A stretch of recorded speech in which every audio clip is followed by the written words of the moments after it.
प्रणाम आप सभी को। मेरा नाम है शशि परमार। स्वागत आप सभी का आज की वीडियो पर ही। आज की वीडियो शुरू हो रही है दिन की 2 बजे से और मैं भी हो गई हूँ तैयारी और मेरी तैयारी हो गई है अभी देवी भागवत में जाने की। तो चलो चलते हैं देवी भागवत में।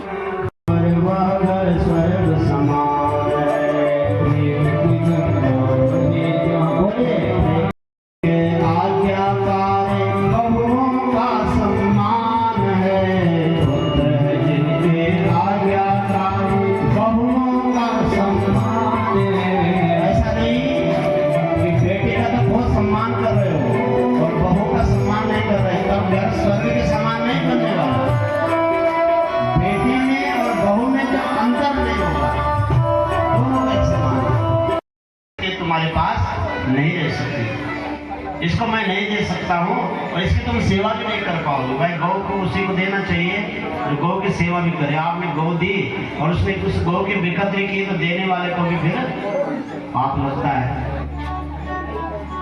तो वशिष्ठ जी ने मना किया, हम आपकी गाय नहीं देते हैं। अब इधर पत्नियों ने जो है अपने पति को कहा कि तुमसे एक काम नहीं हो सकता, छोटा सा काम, एक गाय नहीं ला सकते आप। तो बोले एक नहीं, हम एक गाय सब लाएंगे, आप जो एक गौशाला खोल दीजिए, हम आपके लिए गाय ला देते हैं। बोले नहीं, गाय तो हमें यही चाहिए, वशिष्ठ जी की गौ ही चाहिए। अब पत्नी की बात कहीं माननी पड़ती है। तो महाराज इन्होंने कहा कि ठीक है, वैसे तो दे नहीं रहे ऋषि। तो रात के समय जो है ऋषि की गौशाला में प्रवेश किया, तो ऋषि की गाय उठाई और गाय लेकर के चल दिया अपने घर। अब सवेरे सवेरे महाराज ऋषि जागे हैं और अरुंधति के सहित जब गौशाले में गए तो वहां से गाय है नहीं वहां। अरुंधति बहुत दुखी हो गई कि हमारी गाय कौन ले गया, कौन हमारी गाय को चुराया। वशिष्ठ जी तो ध्यान अवस्था में देखा, ध्यान लगाया, ध्यान में देखा तो अरे इन अष्टवसुओं ने कल मांग रहे थे, गाय चुरा के ले गए। तब तो महाराज उन्होंने उसी समय अष्टवसुओं को तत्काल साबित करना चाहे थे। तुरंत अष्टवसु जो है प्रकट हो गए, देव रूप में होते हैं ना, प्रकट हो गए कि महाराज वशिष्ठ साफ मत दीजिए, साफ मत दीजिए उनको। बोला अब तो तुमने ऐसा काम किया है जो कि एक क्षुद्र मनुष्य ही कर सकता है, देवता ऐसा काम नहीं कर सकता। चोरी कौन करता है? क्षुद्र होता है। भाई मांगने पर अगर कोई अपनी वस्तु दे रहा है तो ठीक है, नहीं दे रहा है तो भगवान से प्रार्थना करो कि मेरे पास ऐसी वस्तु आ जाए। चोरी करना तो पाप है ना, तो तुमने पाप किया है और उस पाप के प्रायश्चित के रूप में आपको पृथ्वी में अवतार लेना पड़ेगा। अष्टवसुओं से कहा। अब अष्टवसुओं ने कहा कि महाराज अगर हम पृथ्वी में अवतार लेंगे तो फिर मनुष्य बनेंगे, और मनुष्य बनेंगे और धर्म और पाप दोनों होता है। मनुष्य से दोनों काम होते हैं, पुण्य भी होता है और पाप भी होता है। अनायास ऐसे जो हमसे रोज हो जाते हैं न चाहते हुए भी। 5 पाप ऐसे हैं जो नित्य होते हैं, जैसे पाँव के नीचे कोई जीव मर गया, फिर मृत्यु लोक में आने में डर लगता है। क्यों? यहाँ एक कठिनाई है, जो जन्म लेता है वो मरता है, और जो मरता है वो फिर जन्म लेता है, निश्चित है। कितना भी रोक लो, कोई आज तक हमारे बीच में ऐसा नहीं है कि 200 साल पुराना हो व्यक्ति। सब चले जाते हैं धीरे धीरे धीरे धीरे धीरे धीरे। इन अष्टवसुओं को भय लग गया कि महाराज वशिष्ठ जी आप एक जन्म के लिए कह रहे हैं, हम तो जन्म जन्मांतरों के लिए फंस जाएंगे इस चक्कर में। क्योंकि पुण्य होगा तो स्वर्ग जाएंगे। तेतम भुक्त्वा स्वर्गलोकम विशालम क्षीणे पुण्यम मर्त्यलोकम विसंति। भाई पुण्य का खूब हमारा पुण्य होगा तो हम स्वर्गलोक जाएंगे, और पुण्य जैसे क्षीण हो जाएगा तो फिर मृत्युलोक में आना पड़ेगा। इसलिए महाराज आप ऐसा उपाय करिए कि हमें जो है पृथ्वी पे ले जाना पड़ेगा। वशिष्ठ जी महाराज ने कहा कि हे अष्टवसुओं, हमने तो साफ दे दिया है, अब इस साफ के प्रायश्चित के लिए एक उपाय है कि गंगा भी इस समय पृथ्वी पर अवतार ले रही है और आप गंगा माँ के शरण में जाओ। गंगा मोक्ष प्रदायिनी है। गंगा का एक नाम क्या है? मोक्ष प्रदायिनी है। और अष्टवसु जाकर के भगवती गंगा को मनाते हैं, भगवती गंगा को प्रणाम करते हैं, बोले हे माँ गंगा, आप सबको मुक्ति देने वाली है, आपने हमारे और क्या करना है मैं, तो भगवती गंगा का स्मरण आए, माँ गंगा के चरणों में मन लगाते हैं। कली नैनी तो शिवा जी का मंगल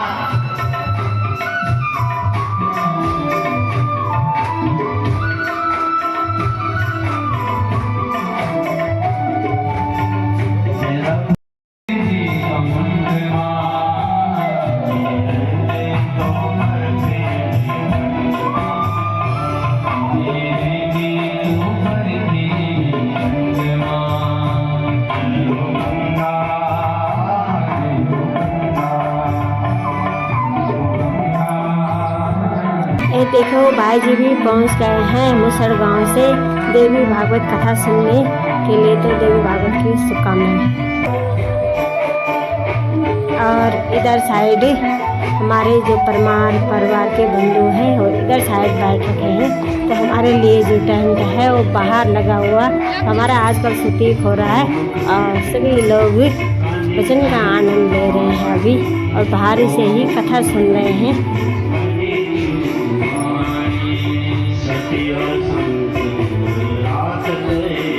हमारे प्रधान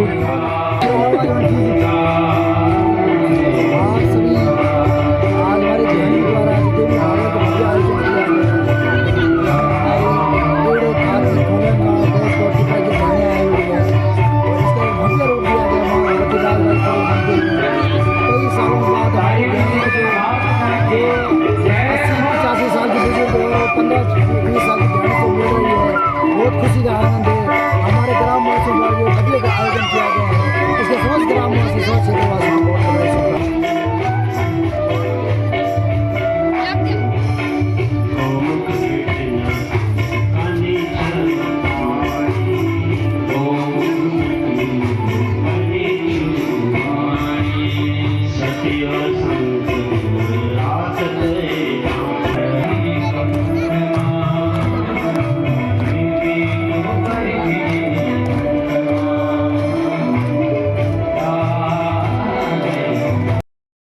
दिक्पालों के साथ वसु भी होते हैं, हमारे पृथ्वी की रक्षा करते हैं। कृष्ण वसु बहुत शक्ति संपन्न होते हैं। अब ये जो है एक बार अपने धर्म पत्नी के साथ जंगल में घूमते हुए वशिष्ठ महाराज के आश्रम में पहुंचे। वशिष्ठ महाराज, हमें भी सावधान होना चाहिए। सनातन अपने धर्म की रक्षा के लिए गीता बहुत श्रेष्ठ ग्रंथ है। गीता को हमें जरूर अध्ययन करना चाहिए, हमें संबल मिलेगा। हम सब जो है अपने आप में मस्त है, हमें चिंता नहीं अपने धर्म की। हमें ध्यान रखना चाहिए हम कैसे अपने धर्म को बढ़ाएं। 18 श्रीमद् भगवद गीता में 700 श्लोक है, 18 अध्याय है और 18 अध्यायों में भगवान ने 18 योगों का वर्णन किया है। पहला जो अध्याय है विषाद योग से, विषाद माने दुख प्रकट हुआ किसके हृदय में, अर्जुन के हृदय में, तो विषाद योग अध्याय का नाम पड़ा। दूसरा अध्याय, जब हमारे हृदय में दुख हो तो दुख की निवृत्ति किससे हो सकती है, ज्ञान से। जब तक ज्ञान उत्पन्न नहीं होगा जीव के हृदय में तब तक दुख की निवृत्ति नहीं हो सकती। 2 उपाय है दुख निवृत्ति के, यदि भक्ति करो भगवान की। भगति तात अनुपम सुख मूला, अनुपम सुख का खजाना चाहते हो यदि भगवान की भक्ति करो। यदि भक्ति नहीं कर सकते हो तो ज्ञान के जिज्ञासा उत्पन्न करो। तो भगवान ने सांख्य योग, कर्म योग, त्रिपुटी है। गीता में 3 प्रकार के सीढ़ियों का वर्णन है। 1 से 6 अध्याय तक कर्म योग का वर्णन है और 6 से 12 अध्याय तक भक्ति योग का वर्णन है और 12 से 18 अध्याय तक वैराग्य का वर्णन है। वैराग्य के माध्यम से यदि आप ज्ञान के माध्यम, कर्म के माध्यम से भगवान को प्राप्त कर सकते हो, यदि भक्ति के माध्यम से भगवान को प्राप्त कर सकते हो, यदि सत्कर्मों के माध्यम से आप भगवान ने एक सूत्र दिया है गीता में, स्वकर्मणा तमभ्यर्च सिद्धिं विन्दति मानवः। अपने कर्मों को भगवान की पूजा समझ करके कर्तव्य को सही ढंग से पालन करिए, तो आपके कर्म ही आपकी पूजा हो जाएगी। आइए बहुत भाव से भगवान के उपदेशों को हृदय में धारण करते हुए भगवान कृष्ण का जो उपदेश है, कहते हैं ना, सर्वोपनिषदो गाओ दुग्धा गोपाल नंदना पार्थो वत्सः सुधीर भोक्ता दुग्धम गीतामृतम महत। बोले सारे उपनिषदों को भगवान ने गौ बनाए, सर्वोपनिषदो गाओ। और दुहने वाले कौन है उपनिषदों को? उपनिषद रूपी गायों को किसने दोहा? दुग्धा गोपाल नंदना, गोपाल नंदन वसुदेव नंदन नंद नंदन श्री कृष्ण उन उपदेश रूपी उपनिषद रूपी गौओं का दोहन करते प्राप्त कराया भगवान। बोले बाल कृष्ण भगवान की जय। गीता का ज्ञान देकर अमृत पिला दिया है, गीता का ज्ञान देकर हम गाइए अमृत पिला दिया है।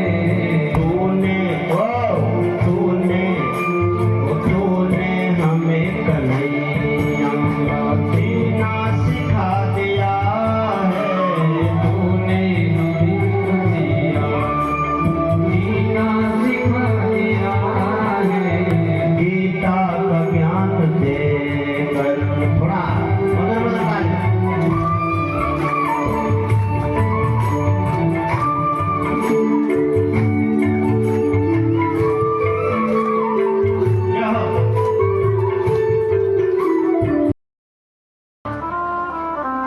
सावधान होना चाहिए। सनातन अपने धर्म की रक्षा के लिए गीता बहुत श्रेष्ठ ग्रंथ है। गीता को हमें जरूर अध्ययन करना चाहिए, हमें संबल मिलेगा। हम सब जो है अपने आप में मस्त है, हमें चिंता नहीं अपने धर्म की। हमें ध्यान रखना चाहिए हम कैसे अपने धर्म को बढ़ाएं।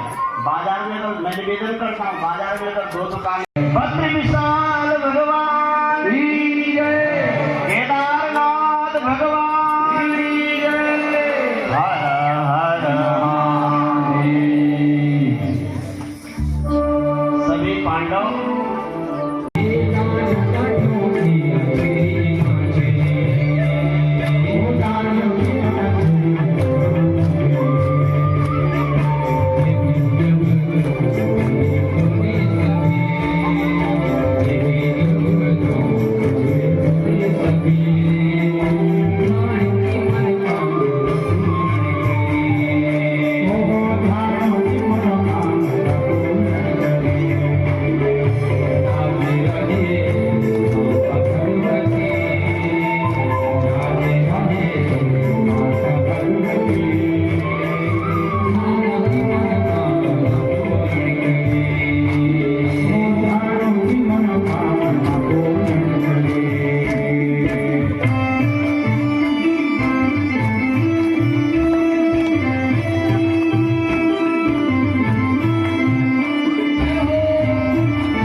आज की कथा भी हो गई संपन्न। अभी हम जा रहे हैं खेत में। खेत में रील बनाने के लिए। हाँ, फोटो ये हमारा मकान है पे। हाँ, ये मकान है, बस ये भोजन माता दीदी का मकान। दीदी करनी यार। चलो चलो, अभी जा रहे हैं खेत में, रील बनाने के लिए जा रहे खेत में। और उधर से बारिश भी आ गई। अली क्या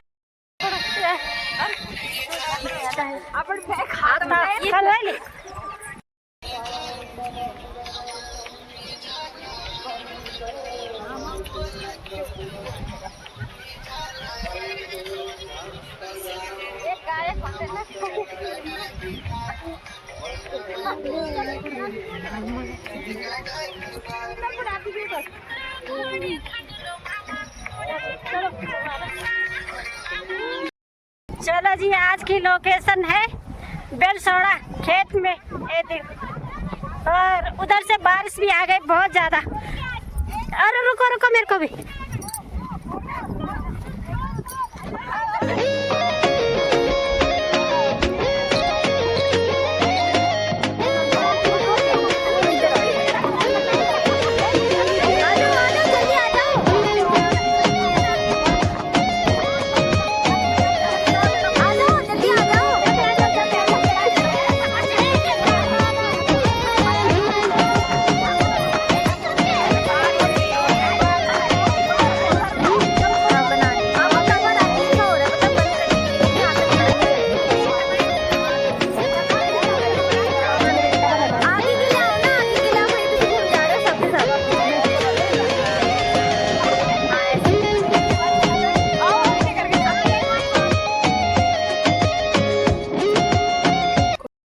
जी, आज की कथा का समापन भी हो गया है और आज के दिन खूब आनंद भी आया और रील भी खूब सारी बनी खेतों में। तो आज की लोकेशन हमारी बेलसोड़ा थी। तो आज की वीडियो को इतने रखते हैं। अगर आपको वीडियो पसंद आए तो लाइक कीजिए, कमेंट कीजिए, अपने दोस्तों के साथ शेयर कीजिए। मैं शशि परमार मिलती हूँ आपको अपनी अगली वीडियो में। तब तक के लिए बाय बाय।